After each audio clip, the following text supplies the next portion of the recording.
You are listening to the B-Cast.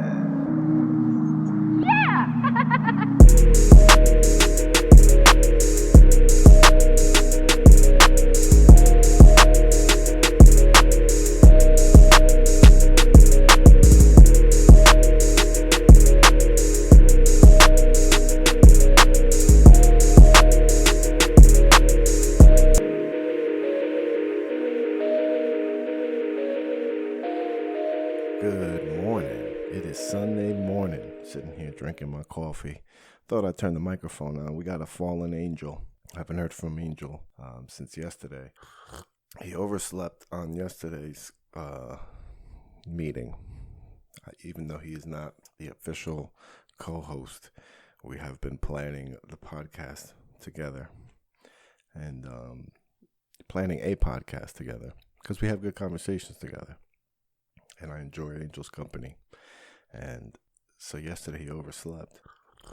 So I sent him a bunch of pictures of the new additions and told him if he wanted to come and just check out the stuff, hang out a little bit, even though we didn't have time to record because we only have the time until my wife leaves. Then I got to go be a dad and I can't be down here. So he never texted me back. So we're here solo. I'm gonna do a solo one. I got Dave Namery coming later on tonight, so he'll be another episode. But I had a thought, and I was like, "Oh, it'd be interesting." There's two things I wanted to talk about because the UFC was last night, and that was pretty dope too. But I'll get to that because there was another thought. Was when I thought of starting the podcast and talking about Angel, I also wanted to mention that I'm not angry at Angel. Right, because there was my first thought was just, I don't know what's going on with him and why he didn't respond. You know what I mean? You don't know what goes on in somebody's life, so there's no reason for me to play out a story in my head that would cause a problem. Like now, if I talk to Angel and he was like, "Oh, my bad, I didn't text you. I was just playing a game." I don't know, or just like I didn't feel like doing it or something. I don't know. There's not really anything that is to be upset about. But what I wanted to talk about was how I started thinking like that. Because I think a lot of people create stories in their head in conversations or when there isn't conversations. Just when you're thinking about someone, we play out these stories in our head and then we bring the emotions we have from this imaginary story into the actual interaction with a person the next time you see him. Now, the next time you see him, that person doesn't know why you have this extra emotion that you might have from an imaginary conversation. I don't know if you should be able to relate to this, goddammit. I went to a seminar for this. It was called the Landmark Forum. All right. This is, some people think it's a cult. I think Joe Rogan even talked about it on his podcast once, and this was after I did it. I did this back in, I want to say 2007, maybe around 2007, 2008. I was just getting out of the last serious relationship. I didn't have any other relationships, but the last relationship, it was a serious relationship before I got married. This was one that I thought was going to be the one that I married, right? This was the plan in my head. So when it all went south, I really collapsed because I was at like the height of my emotional insecurity. Now I was already 4 years in, 3 to 4 years in my sentence from drug court. So I was in AA and I was fully committed and I was going to meetings and I was I was a sponsor. I had sponsees. I was doing speaking commitments. I was going all out, not because it was mandated by court, because there was only a certain amount. I only had to go to 3 meetings. I didn't need to do everything else, but I had already committed myself once I had started the initial program, my sentence.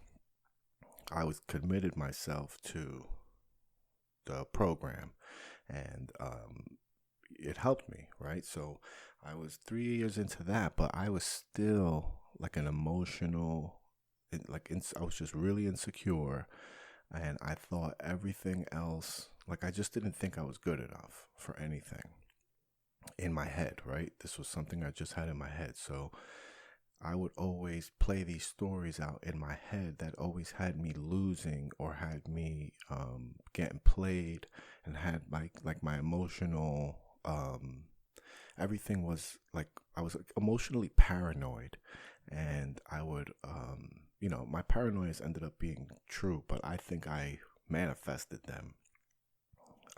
I think I created that, and because I wrote that story so many times in my head, and I kept playing it out in my behaviors, that I think I manifested it to happen. And so once it did, my whole like world collapsed, and I was really, really like upset. And I got into working out, started doing steroids, that whole nine. Like I went down that whole path, and it led me to the landmark, just because one of the guys that brought me through the 12 steps, he used to have this like weekly meeting at his house, and like it was just a bunch of guys that got together. We went through the big book, ordered pizza, we ate, and like we just talked. Really had these crazy conversations about chapters of the big book. We went through it from the beginning to the end, did all the steps, and he had done this thing called the Landmark Forum, and it was like a weekend seminar. You drive to some place, exit 8A, off of the turnpike here in New Jersey, and it was in some, just a regular office building, and you go in, and you do it you go on a Friday night for like orientation, and then you Saturday morning you start. You're there all day long with a lunch break and 2 little breaks, but you're there 8 hours, 9 hours, I think maybe even, about 8-9 hours throughout the day. And then, and there you're just, same thing, just talks. And there, what we broke down were just these stories that we play out in our head, and the rackets that we create to back these stories up.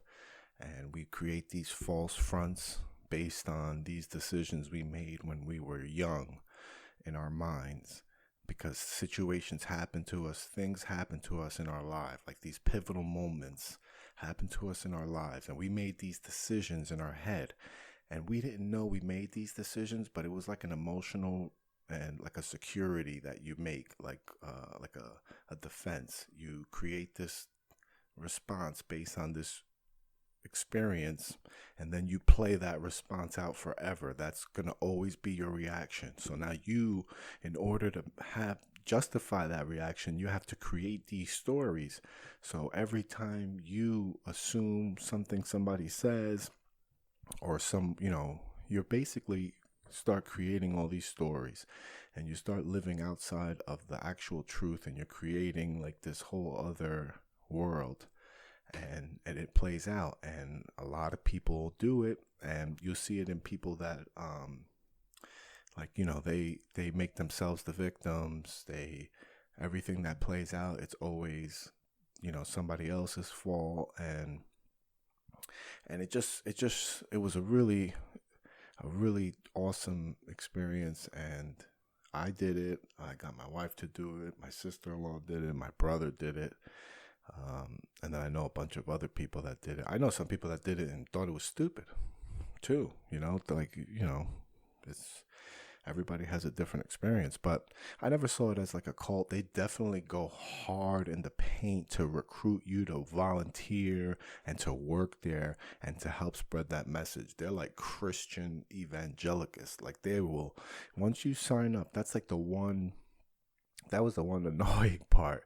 My brother had the same experience where he had to be like, yo, shut the fuck up. Shut the fuck up. All right, stop fucking calling me. All right, I'm fucking tired of you fucking calling me. I don't want to be in it.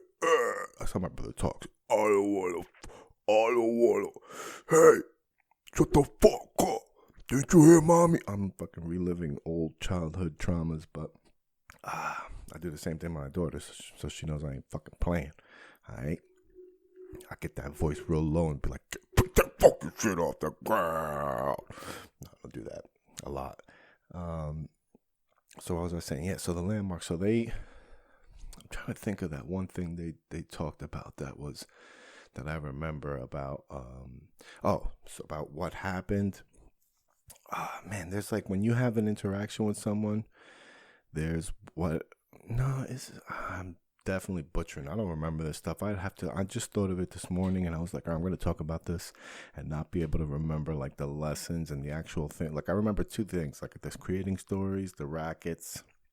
Creating rackets, they described it like back in the day when you used to have speakeasies and you would have these storefronts and you would create this storefront and this is what your show and this is what you think. Even like this, the rackets get so deep they even have you fooled. Like sometimes you forget that you create these rackets and then you think it's the storefront too, and you don't even know that there's a speakeasy in the bottom creating all this other bullshit. So that was like one of the explanations. But there was the things you know, right? There's the things you know about yourself. There's the things and then there's like the things that you don't know about yourself. And then there's the things that you don't know, right? Because if there's things that you don't know, like you don't know trigonometry, you know that you don't know trigonometry, but you know that. But you don't know that you snore. Like, I don't know.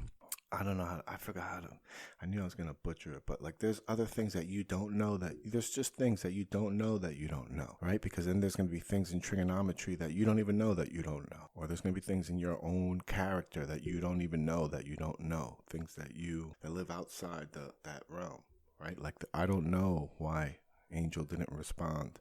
So I'm not going to create a story about it. I'm just going to leave it as what do I know? What I really know is that Angel didn't text me back. That's it. And then I just don't assume anything else. And I know it's like a real simple example, but some people create rackets so deep that it gets down to that basic level, that they're creating stories at every turn. And a lot of people do it to play the victim because they get off on, like, it makes people right. Like, it makes you right and other people wrong if you're the victim. So a lot of people play that out in their own heads and they don't even know that they're doing it. That's the they don't know that they don't know, so you kind of have to, when you go through that program, they really do have these exercises they bring you through to jog your memory and you really go back. So for example, when I was little, like this is one of the basic ones I had. When I was little, I had moved to Hasbrook Heights, New Jersey. And when I had moved there in that year, like Boss jeans with the belts, the braided belts was like the style, right? So my mom brought me school shopping. My mom is raising me since I was 6 years old by herself. All right, she has her job and the Social Security check for my father's work, because my dad worked with my mom. So that's all she had to raise me, and she did it by herself. So she could have bought me Jordans, she could have bought me all that stuff, and we could have lived in the fucking hood. Or she could have clamped down on everything, including our own shit, and lived and brought us somewhere like Hasbrook Heights to live, and we live with the bare essentials, right? I don't know that. I'm fucking 11 years old, right? 12 years old. And I asked to go, when we go school shopping and we're at Sears, all right, in Hackensack, New Jersey, when we're at Sears, I don't know what they fucking carry. I'm 12 years old. I know nothing about clothes. All I know is, Mom, I want Boss jeans. She's like, well, you're getting whatever jeans they have here. And that's it, which were Arizona jeans, okay? Arizona jeans and Boss jeans don't really match up, all right? But guess what I know today is Arizona jeans are jeans, right? So, like, that's what I do today. I go to get my jeans at Target, Walmart, like Amazon. But that's today because I don't care about that.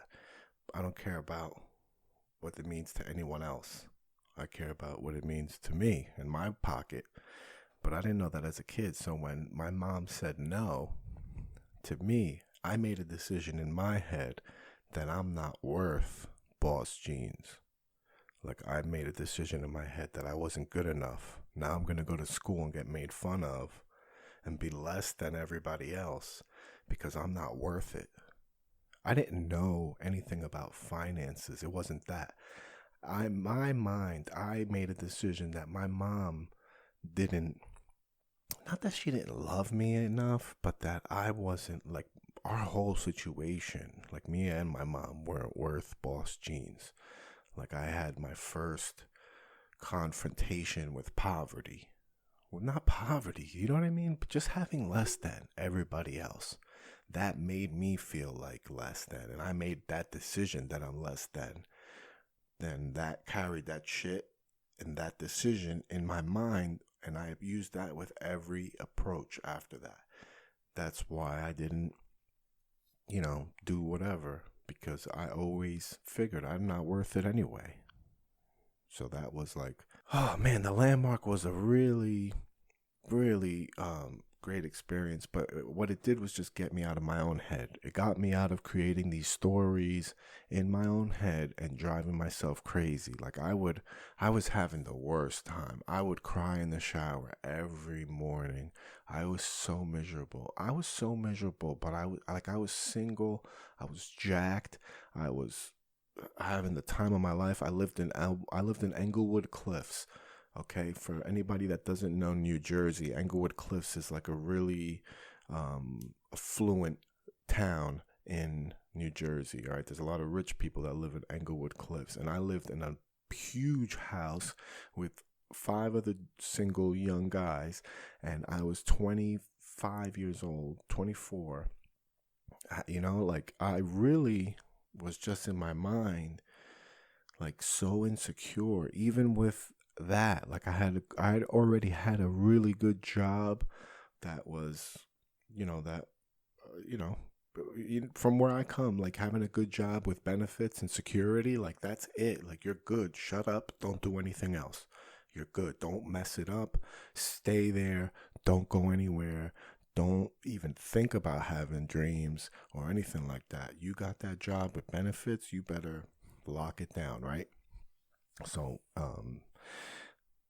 like I had everything that anybody would think you would want to be happy, and I wasn't happy. I had a car, you know what I mean? Like I had everything as a 24-year-old with no college education and a felony conviction fresh. Like I'm still serving the freaking conviction, and I had a job, thanks to my wonderful aunt. Like I'll always be forever grateful for that. Like it's who you know too, and getting help, right? And you get that help and you show gratitude by not messing that opportunity up. That's all people that help you want. If somebody does something for you, they should be doing it without any, expectation of you paying it back. You pay it back by taking that opportunity and making them proud of you and making sure that they're proud that they gave you that opportunity and not messing it up and, being there for them too when they need it. Cup of coffee. Almost done. It's getting cold.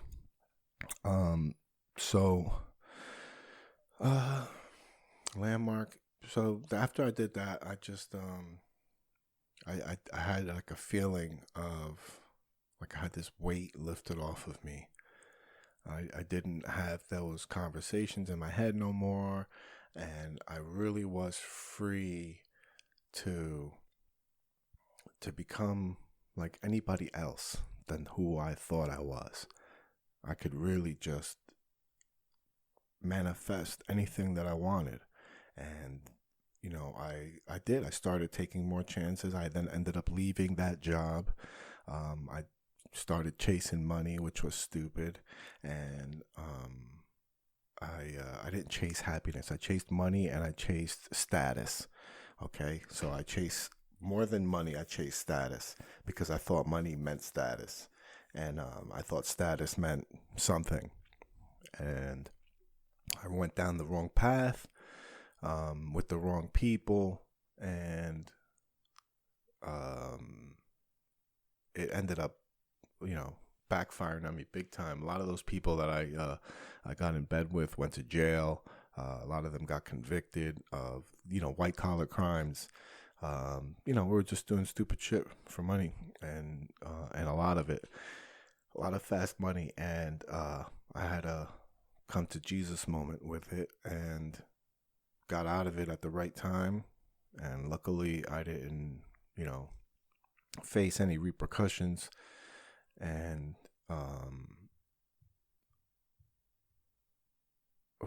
that was freaking, thank God I didn't face any repercussions for that. That would have been stupid, especially because especially in my last role, because I wasn't even trying to sell anything. I wasn't even getting sales money. But anyway, I was getting sales money because sales money drove the whole damn ship.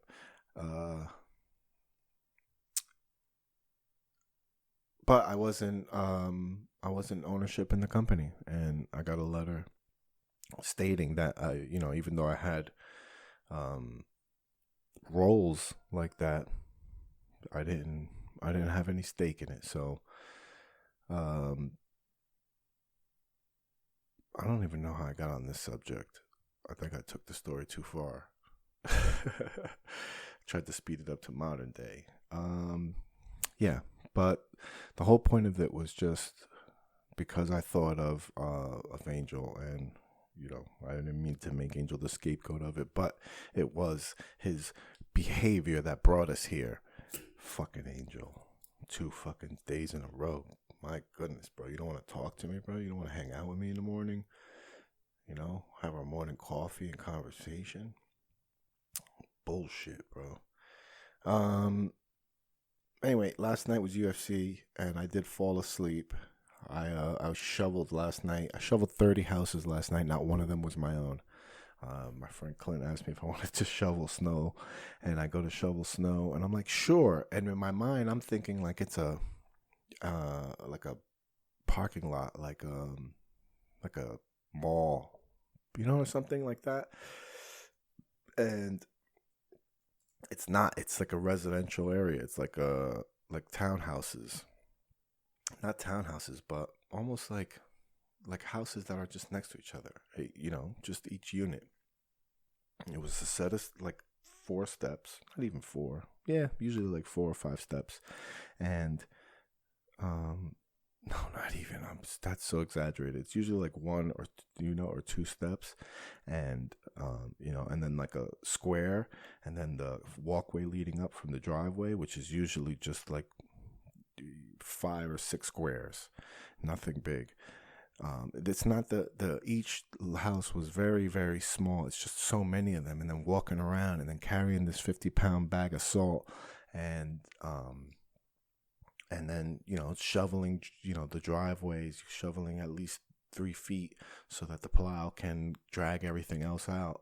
And there was a guy with the snow blower, so I had to carry the gas can too. He had the snow blower and like a leaf blower, and we were knocking them out. But hey, my back is freaking killing me. I have therapy tomorrow from an accident, and I just way overestimated. I way underestimated what it was gonna be, so it crushed me. I couldn't even finish. I felt bad. I had to leave. Like I was there for 4.5 hours, and I just was like, I can't do anymore. Once we finished like the one side, and we had to go across the street and do another one of what we had just did, I was like, I can't do it. I couldn't do it. I mean, I could have probably bit my mouthpiece and toughened it out and Goggins it.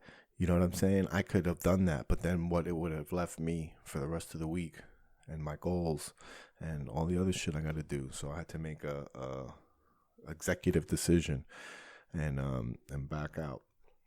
But what was the point of that? Oh, so last night was UFC. The point of that was that I got home for it right on time. I ate a nice plate of tortellini with vodka sauce and grilled chicken, a nice plate.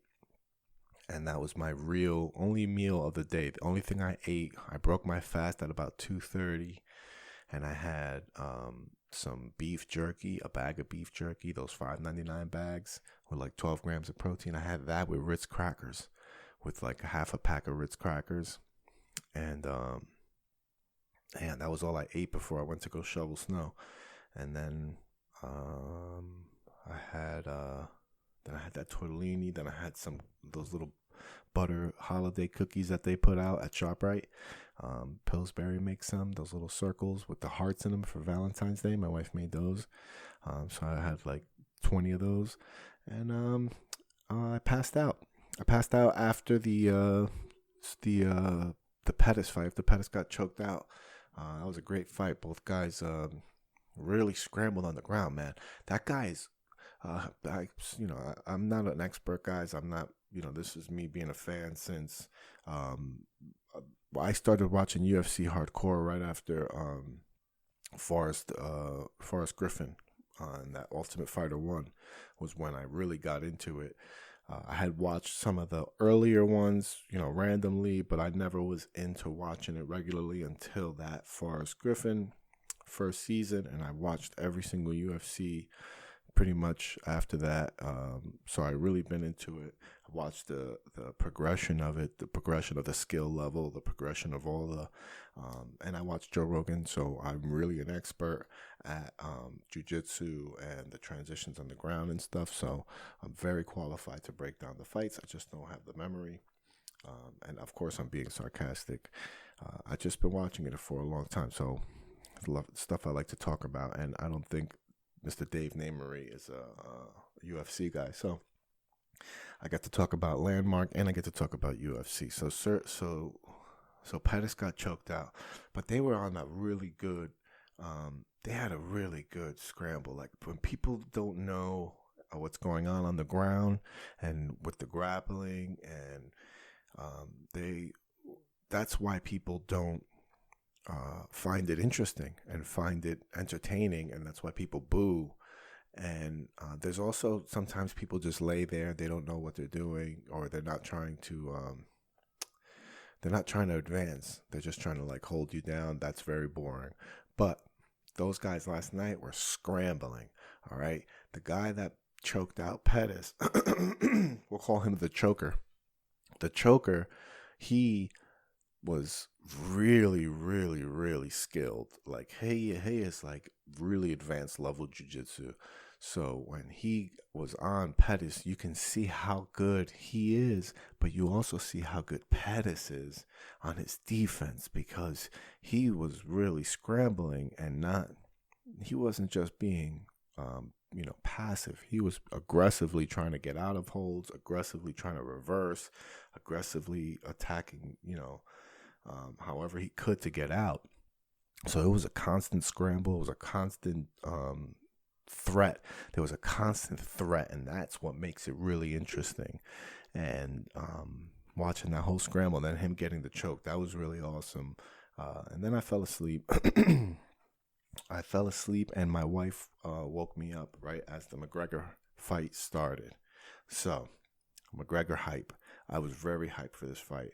I had McGregor winning, but I didn't predict it was going to be quick or anything like that. I didn't predict, I just thought he was going to, I thought he was going to do what he did to, God, now I can't think of his name. When he won the light heavyweight championship, he won it from, how dare I not know this man's name? It's just the pressure of the bright lights, these bright lights, and this camera. There's no camera here. This is just audio. Anyway, when he won that fight, he pieced him up. He was just on him the whole time, and I just thought that that's what he was going to do to Cerrone. But Cerrone is very dangerous. The Cowboy is very dangerous.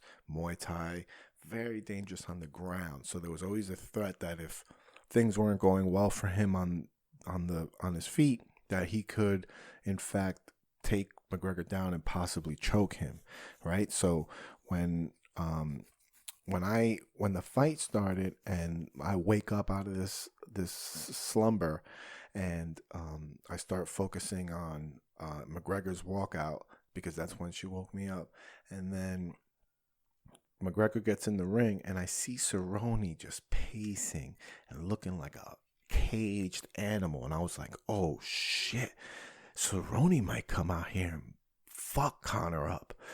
That and my heart and my everything started racing. Everything I love about watching fights starts happening. I get that anxiety, like if I really have something at stake. I don't even bet on these fights, so I can't even imagine what they go through and why I completely understand why people put money on fights and raise those stakes, because they get numb to this high, I guess, or they like it to, taking it to the other level. But this feeling of anxiety, of danger, like something's gonna happen, it's what really thrills me about the UFC and watching these kinds of fights.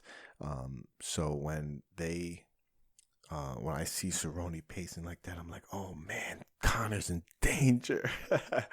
Conor's in danger. Like, oh shit, this guy looks like he's gonna fuck Conor up. Like he's been, for those of you that don't know, back when Conor was on his tear, on his way to fighting Eddie Alvarez, who was the lightweight champion, when Conor won both belts, he was the first person to win multiple titles in multiple weight classes at the same time in the UFC. First guy to do it. So he had the featherweight championship, which was 145 pounds, and then he went up to fight at 155 pound, a bigger guy named Eddie Alvarez, who came from another organization where he was the champion, and he won legendary fights. And this guy, in a lot of people's opinion, is a Hall of Famer and a seasoned guy, and he was the champ in the UFC. So he was like the first person, I think, to win win titles in both not Strikeforce, Bellator. He was the Bellator champion, and he came from Bellator, and which is another organization like the UFC, but they don't have the class of fighters that the UFC has. Now they do. They're getting there, but it's still a big difference. The UFC is the major leagues. That's the head honcho, the whatever. And so this guy Eddie Alvarez comes over, and he's the champ, and everybody thinks that Eddie Alvarez is going to smoke Conor, because Eddie Alvarez is so good and he's so much bigger, and Conor's coming from this lightweight, and everybody always doubts Conor because he runs his mouth a lot. And then he goes in there and he puts on a display, a fireworks display, and pieces this guy all up, and gets stops the fight, wins the title. But anyway, on the way up there and these press conferences, Conor McGregor is just embarrassing people at these press conferences, because at these press conferences, they put all the fighters from the card, from the one pay-per-view card, from everybody that's fighting. All the people that are fighting are on one side, and the people that they're fighting on the other side of this platform. And they have like these press conferences, and the press just asks them questions, and everybody has a mic in front of them, and they have these energy drinks that that's sponsoring the fight, which I said last night when fucking poor Cowboy was there fucked up. He's standing there all fucked up holding an energy drink, holding a Monster. Like, hold my Monster after you get fucked up. You get knocked out, and then you got to stand there holding a fucking Monster energy drink. What a fucking mockery. Anyway, but he got that check though. Anyway, so on the way up, Conor's lacing people in the press conferences. Conor's winning a lot of these fights in the press conferences. I think he beat out Eddie Alvarez in the press conference. And then he comes out, and one of these press conferences, Cowboy's behind him, and Cowboy says, you think you're going to come up to 155 and win a title, bro? You're going to get beat up, little man. Like, he told him he's going to get beat up. And Conor had responses to him, and Conor got, does his thing and pieces up Cowboy in the press conference. Not as bad as he pieced up Jeremy Stevens. Jeremy Stevens in one of the press conferences is like, I'll knock you out. Blah, blah, blah. And then Conor was like, who the fuck is that guy? That's what Conor said. And fucking that became a t-shirt and a meme and all that other shit. That was like a KO at a press conference. If you ever want to see somebody get knocked out at a press conference, check that out. All right. That is one of those ones where you could really see somebody get knocked out in a press conference with words. And so he tried to do that to Cowboy. It wasn't that. But he did get under his skin. So I thought Cowboy was carrying that when I saw him on in the cage pacing. And the fight started, and Conor went in to throw. He threw everything that ever happened to him. He threw what happened with Floyd, the frustration from Floyd, the frustration from Khabib, the frustration from Diaz, like all this stuff that's been weighing on him, all the drinking, because apparently he's been drinking a lot before fights, at least before the Khabib fight, and all that frustration, all the shit people have been talking to him, all the shit that's been happening with the law, he threw all of that shit at Cowboy in that first punch, and he threw it and Cowboy ducked it, and he ducked under that punch and grabbed Conor. He grabbed him for a clinch, and then I was like, oh, he's in trouble, but no. Conor did something nobody expected, including especially Cowboy, and he started smashing him in the face. He started getting low and then coming up with his shoulder really low. He would drop his shoulder and he'd drop his whole body like if he was gonna change positions, but then he would slam up and jam and ram that shoulder right into Cowboy's face. And he did it once and Cowboy was like, oh. Then he did it again and put that thing right directly into Cowboy's nose, and then that smashed up Cowboy's nose.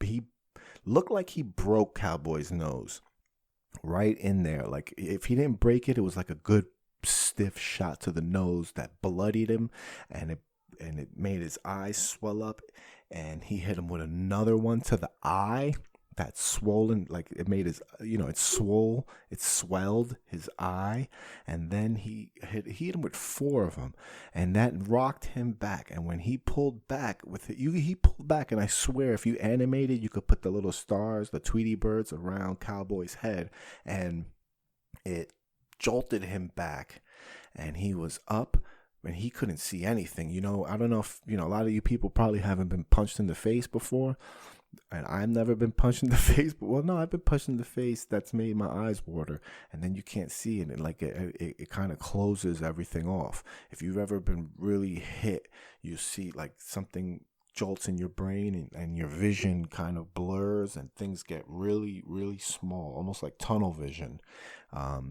Well, he got hit harder than I've ever been hit, and you can see in his eyes, when I saw his eyes swell up like that, and then that foot came up from Conor threw a head kick and caught him clean in the jaw. That sent him into space, and Conor followed up and just kept hammering him. I don't think he took more abuse than he should have, because I think the ref, Herb Dean, did a great job of giving Cowboy a chance to recover in a big moment. A lot of times we see some fights get stopped and we're like, oh my God, you shouldn't have stopped it. This was a great stoppage. Cowboy took a lot of punches to the glove that was on his head, but those are still hitting his head. Especially as he was on his way down, Conor was winding up, holding him with one hand and winding up and bashing him right in the hand, that was covering his head, and he hit him, some of those hit him directly in the head, and he just dropped a lot of bombs on him and closed it out. So good stoppage by the ref. It was clear that Conor won. It was no dispute. There's no way, that's why I think that the ref did an excellent job of giving Cowboy a chance to recover. Cowboy's a seasoned veteran, and sometimes some of those punches might wake you up. and you know, we've seen a lot of times where the fight ends and the guy's like up, like, oh, why'd you stop it? Like, no, this guy was out, he was beaten, and it was clear Conor got the win. An excellent showcase, man. He needed that. The McGregor brand needed that. If he would have lost, you don't know. You don't know what could have been. So it's great for the UFC. It's really, if Cowboy, obviously Cowboy's a UFC guy, went through and through. So the UFC, I believe, wins either way, but they took a really big win with McGregor getting this kind of victory 40 seconds into the first round. Clear victory in a higher weight class. He's at 170 now, pursuing his third title. This would be an unprecedented third title in a different weight class. So that would be really interesting to see. I don't think he fares well with the upper echelon of the division. But guess what? Conor's been doubted by everybody, including me. All right, including me. I didn't start not doubting Conor until after Eddie Alvarez. Eddie Alvarez was the last time I doubted Conor. After that, I was like, bro, this guy's. I thought like I said, I've been watching this for a long time. I listen to Joe Rogan. I'm half an expert, so I know Eddie Alvarez was a very formidable opponent, and he pieced him up, made him look silly, and he did the and shout out to Cowboy for really accepting the loss too afterwards. He said, I got my ass kicked real fast tonight. He hit me with some shit I never even seen before, and when I pulled my head up, he head kicked me when I couldn't see anything, and it was a good night for him, and I got my ass kicked quick. He was really humble in victory, and Cowboy is like I said, he's a UFC guy, future Hall of Famer, 100%, one of the biggest names in the UFC history, one of my favorite fighters of all time, and an absolute legend. When you think of the Cowboy, you definitely think of that gunslinger scene, guy walking in, hat low, just ready to do business. All right, that's Cowboy. So he's got a ton of respect, and it just wasn't his night. Just got caught by some shit. This guy's been working on some shit. Don't touch him no more, Khabib. All right, Khabib, don't touch him no more. Don't try to grapple with him, because he's going to hit you with every part of his body to get you off him. He does not want to be choked anymore. The guy's tired of being choked. All right, he doesn't want to get your hands on his neck anymore. He's over it. I don't blame him. So it's a good strategy to get people off. A good defense, good takedown defense is to just start hitting them with the shoulder. All right, so we've seen it before. Guess who's done it before? John Jones. John Jones did it against what's his name? He's done it a few times. He gets people up against the cage and just start hitting them with the shoulder. I believe he did it to Glover Teixeira after he dislocated his shoulder. And he did it to Rumble Johnson, I believe. I've seen him do it a bunch of times. So that's different. Like you've seen Travis. Remember Travis? Oh God, I can't think of his last name. Ronda Rousey's boyfriend, Travis Brown. Travis Brown had that takedown defense against. Was it Mark Hunt?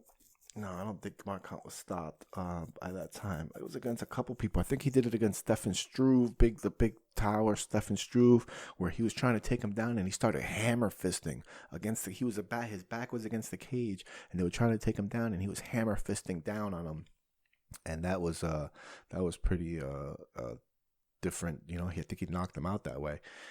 He knocked out like two people. He stopped two people in a row like that, hammer fisting them against the head. And that was really interesting way to stop a takedown. So that's where you see people innovate. Now you're going to be seeing a lot of people doing shoulder punches or shoulder hits. All right, that's how trends happen in the UFC. Somebody gets a victory, a cool victory that nobody expected, and then somebody else is going to try to do it. You're going to see people do copycat stuff. So, and if it's going to work, do it. All right, you're in there in a fight for your life, basically. So anything goes within the rules. And those are all within the rules. So that was it. That's my recap of the UFC. It was a dope card. Dope 2 fights I saw. I haven't checked out the other. I won't check out the other. I don't have time to go back and watch them, and nobody cares about my recaps. So, but I'm passionate about UFC. I love, like I said, I love the sport for that reason, for how it makes me feel, that drug you get from getting everything started, chasing those main events, those good fights. Then Floyd Mayweather posted Conor McGregor 2 maybe this year, or Khabib, him versus Khabib. So he's putting out something. He just has to be relevant. That's what it is. He just captures. He knows how to capture attention. Good moves on Mayweather. Got to stay relevant, so I can keep getting them checks.